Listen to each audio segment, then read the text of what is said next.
दोस्तों नमस्कार, मैं हूं आलोक पाठक और आप देख रहे हैं खबर दस्तक। उत्तर प्रदेश से एक बड़ी खबर। राहुल गांधी आज आए, लखनऊ एयरपोर्ट पर सुबह उतरे। उसके बाद वो बाई रोड काफिले के साथ अपने संसदीय क्षेत्र रायबरेली की तरफ निकल पड़े। लेकिन जैसे ही रायबरेली पहुंचे, वहां उनके काफिले को रोकना पड़ा। कारण क्या था कि सामने सड़क पर धरने पर बैठे थे भारतीय जनता पार्टी की योगी सरकार में मंत्री दिनेश प्रताप सिंह। ये बड़ी चौंकाने वाली खबर थी, क्योंकि दिनेश प्रताप सिंह खुद मंत्री है, उन्हीं की सरकार है, और दिनेश प्रताप सिंह क्यों सड़क पे बैठ गए? दरअसल दिनेश प्रताप सिंह राहुल गांधी के खिलाफ धरने पर सड़क पर इसलिए बैठ गए कि उनका कहना था कि बिहार में जब राहुल गांधी वोट अधिकार यात्रा पर निकले थे, तो उनको एक मंच से, राहुल गांधी और तेजस्वी यादव के एक मंच से, जहां से वो भाषण देके निकल चुके थे, वहां से एक कार्यकर्ता ने प्रधानमंत्री मोदी की मां को लेकर अपशब्द दी, बोला था, मां की गाली दी थी। उसको लेकर बड़ा बवाल हुआ और उसमें जिस जिस शख्स ने गाली दी, उसको कांग्रेस के प्रवक्ता सुरेंद्र राजपूत ने कहा कि भाई हम लोगों ने तुरंत एफआईआर कर दी और वो गिरफ्तार भी हो गए। मैं आगे उनसे अपनी बातचीत सुनाऊंगा आपको। लेकिन उस मुद्दे के बाद बिहार में भारतीय जनता पार्टी ने सिर्फ 2-3 दिन पहले बिहार बंद भी आयोजित किया था।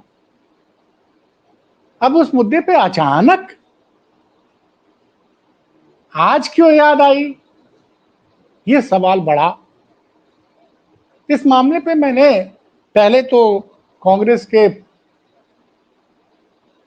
पुराने विधायक रहे हैं राहुल गांधी और राजीव गांधी के जमाने से अमेठी रायबरेली में काम किया करते थे, देखा करते थे। देवरिया सभी लोकसभा का चुनाव मात्र 20-21 हजार वोटों से हारे अखिलेश प्रताप सिंह से फोन पे बात की, तो उन्होंने कहा कि देखिए साहब, दिनेश प्रताप सिंह को अपनी कुर्सी बचानी है।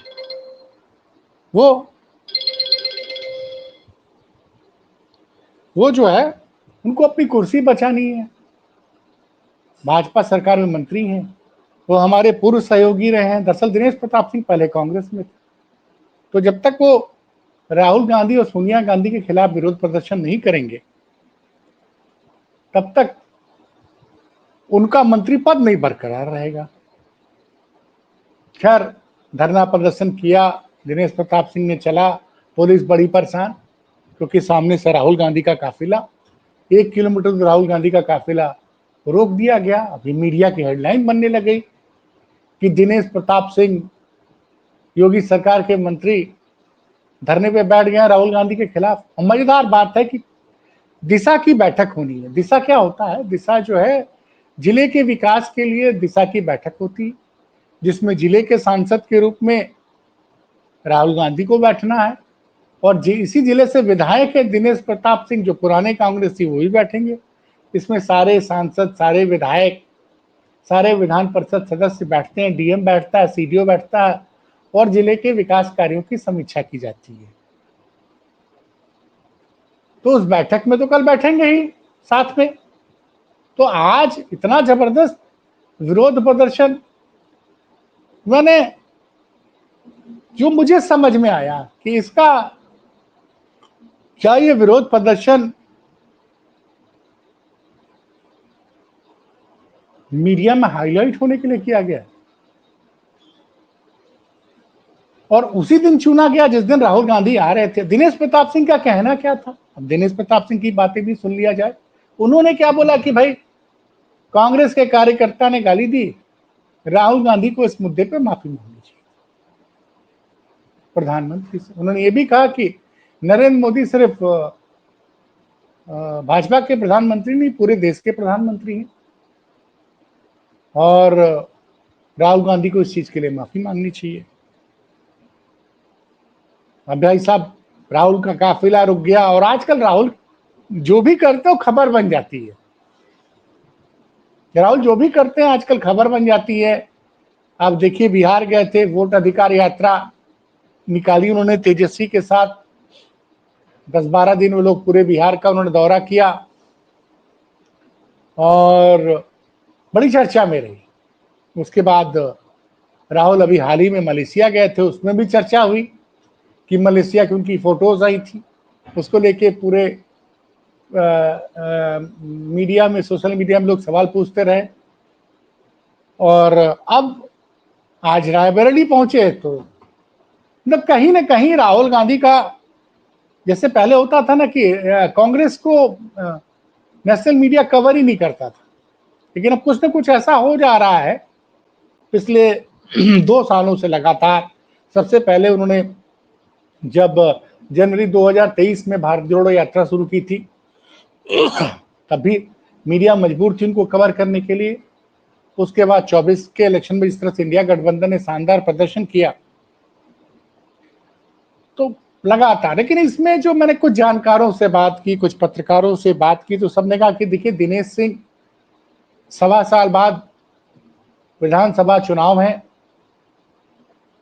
और चूंकि लोकसभा चुनाव में दिनेश प्रताप सिंह भाजपा की तरफ से राहुल गांधी के खिलाफ लड़े थे, और इस चुनाव में राहुल गांधी ने बड़ी ऐतिहासिक विजय हासिल की थी, तो कहीं ना कहीं वो अपना खोया हुआ जनाधार वापस लाने की कोशिश कर रही है भारतीय जनता पार्टी। और दिनेश प्रताप सिंह की भी निगाहें भी अगले साल, मतलब अब 25 तो खत्म ही है, सितंबर है, 3 महीने बाद 25 चला जाएगा, 26, पूरे 26, 27 की जनवरी में उत्तर प्रदेश विधानसभा चुनाव का की घोषणा हो जाएगी। तो तकरीबन 15 महीने का समय बाकी है।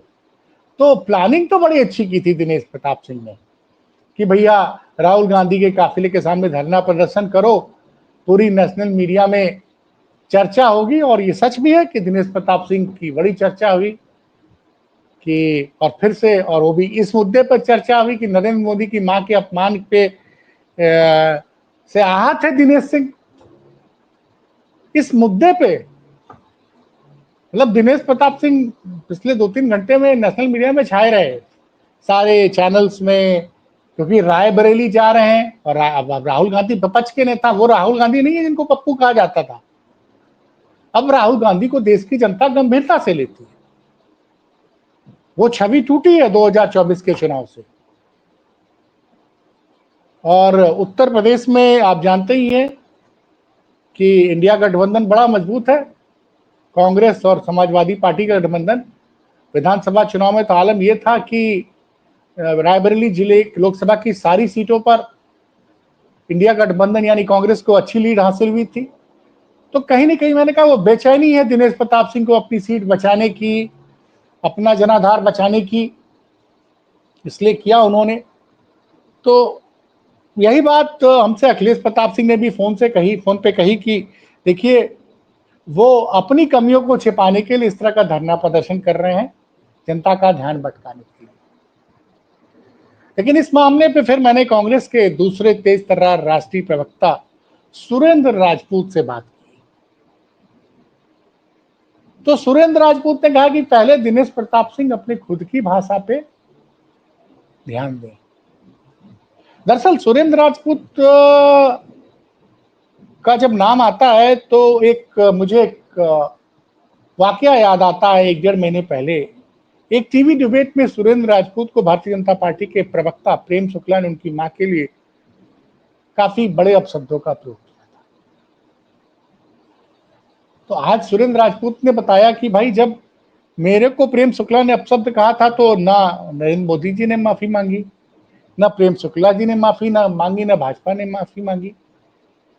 उन्होंने तो एक बात और भी कही कि नरेंद्र मोदी की माता जी मेरी माता जी हैं, राहुल गांधी जी की माता जी हमारी माता जी हैं, लेकिन मेरी माँ भी तो सबकी माता जी हैं। इस देश में तो माँ का स्थान देवी की तरह होता है। क्या बोला उस इंटरव्यू में जो मैंने फोन पे बात की है सुरेंद्र प्रताप सिंह से, जरा आप सुनिए। हेलो। हेलो। हाँ सुरेंद्र जी, एक काफिला जा रहा था आपके नेता विपक्ष का, आपकी पार्टी के नेता राहुल गांधी जी रायबरेली, तो उनके काफिले को रोका गया। प्रदेश सरकार के मंत्री दिनेश सिंह धरना प्रदर्शन कर रहे हैं, और उन्होंने आरोप लगाया कि राहुल गांधी के कार्यकर्ता ने हमारे प्रधानमंत्री की मां को गाली दी और राहुल जी ने उसके लिए माफी भी नहीं मांगी। देखिए, किसी की भी माँ को गाली देना अक्षम्य अपराध है। और हम उसकी निंदा भी करते हैं, भर्त्सना भी करते हैं। नहीं, आपने तो मुझे आपने सही याद दिला दिया कि एक प्रवक्ता ने आपको भी माँ की गाली दी थी टीवी डिबेट में, दुनिया लाइव देखा तो दुनिया ने। हाँ, चाहे राहुल जी की माँ हो या मेरी माँ हो और अच्छा। चाहे नरेंद्र मोदी जी की माँ हो, वो सब 140 करोड़ की माँ है। और भारतीय जनता पार्टी के आधिकारिक प्रवक्ता और नरेंद्र मोदी जी के सबसे करीबी प्रवक्ता प्रेम शुक्ला ने किया था। और क्या नाम, नरेंद्र मोदी ने उसके लिए माफी मांगी या अमित शाह ने माफी मांगी, या छोड़ दीजिए बाकी प्रेम शुक्ला ने भी माफी मांगी हो तो भी बता दीजिए, लेकिन हम इस मुद्दे पर भी नहीं रहते। दिनेश सिंह कहने ना, सूप बोले तो बोले, अब क्या बोले छन्ना जिसमें 72 छेद। अरे ऐसा क्यों कह रहे हैं, वो तो आप ही की पार्टी में थे पहले। हाँ बिल्कुल, हमारी पार्टी के थे, हमारे बड़े सम्मानित कार्यकर्ता, नेता, हमारे मित्र, सब कुछ है। लेकिन जिस तरीके की भाषा का प्रयोग वो सोनिया गांधी जी के लिए करते हैं वो किसी से छुपा हुआ है।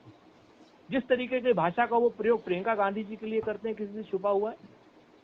दिनेश सिंह अपने मुंह से निकली हुई बातों के लिए माफी मांगे ना। यहाँ तो राहुल जी का कार्यकर्ता भी नहीं था, राहुल जी का मंच भी नहीं था, मंच किसी और का था, मंच छोड़ के राहुल जी जा चुके थे। और उसमें हमने तुरंत एफआईआर कराई और एफआईआर कराने के बाद जो दोषी था उसको जेल भिजवा दिया। अच्छा, कांग्रेस पार्टी ने एफआईआर कराई है? हाँ, एफआईआर हुई और जेल भिजवा दिया है उस आदमी को। हमने तो प्रधानमंत्री की मां को अपना मां माना, लेकिन क्या प्रधानमंत्री ने या दिनेश सिंह ने मेरी मां को और राहुल गांधी जी की मां को अपनी मां माना है? ये चीज बताए ना। ये आज की डेट में इनकी सरकार है, इनका दरबार है। वो कहते हैं लश्कर भी तुम्हारा है, सरकार क्या नाम, सरदार तुम्हारा है, और तुम झूठ को सच लिख दो, अखबार तुम्हारा है। और इस दौर के फरियादी जाए तो कहाँ जाए, सरकार तुम्हारी है, दरबार तुम्हारा है। आज की डेट में दिनेश सिंह स्वयं मंत्री हैं, स्वयं सरकार है, वो किसके खिलाफ धरना दे रहे हैं? शर्म नहीं आती है दिनेश सिंह जी को? उनका तो कहना है कि नरेंद्र मोदी जी पूरे देश के प्रधानमंत्री हैं, राहुल गांधी के भी प्रधानमंत्री हैं। हमने कब कहा नरेंद्र मोदी खाली वड़नगर के प्रधानमंत्री?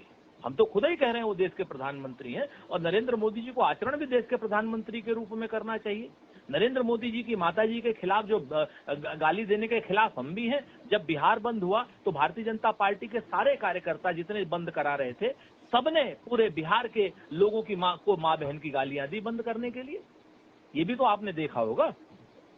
नरेंद्र मोदी जी की मां के सम्मान के लिए पूरे बिहार की एक एक महिला का अपमान किया गया, एक एक महिला को मां बहन की गालियों से तौला गया। उस पर दिनेश सिंह जी चुप हैं। और ये कौन सी लोकतंत्र की प्रक्रिया है कि सरकार का मंत्री धरने पर बैठा है? नहीं तो तो क्या राहुल गांधी ने क्या वो रास्ता बदल दिया क्या? अभी कहाँ है राहुल गांधी एग्जैक्टली कहाँ है? राहुल गांधी जी गांधी के सिपाही हैं। नहीं अभी कहाँ, नहीं वर्तमान में पता नहीं चल रहा है। हम लोगों ने अंग्रेजों से नहीं डर करके बदले तो ये सब लोग कौन होते हैं? सच बात यह है, राहुल गांधी जी अडिग रूप से अपने रास्ते पे चल रहे हैं। क्योंकि रायबरेली में दिनेश सिंह जी की चल नहीं रही। दिनेश सिंह जी को रायबरेली की जनता ने मुंह की खवाई है इस चुनाव में, तो दिनेश जी सिंह जी उस हार को पचा नहीं पा रहे हैं। हमारा तो अनुरोध है दिनेश सिंह जी से कि राहुल गांधी जी की विरोध छोड़ करके दिनेश जी रायबरेली की जनता की सेवा कीजिए।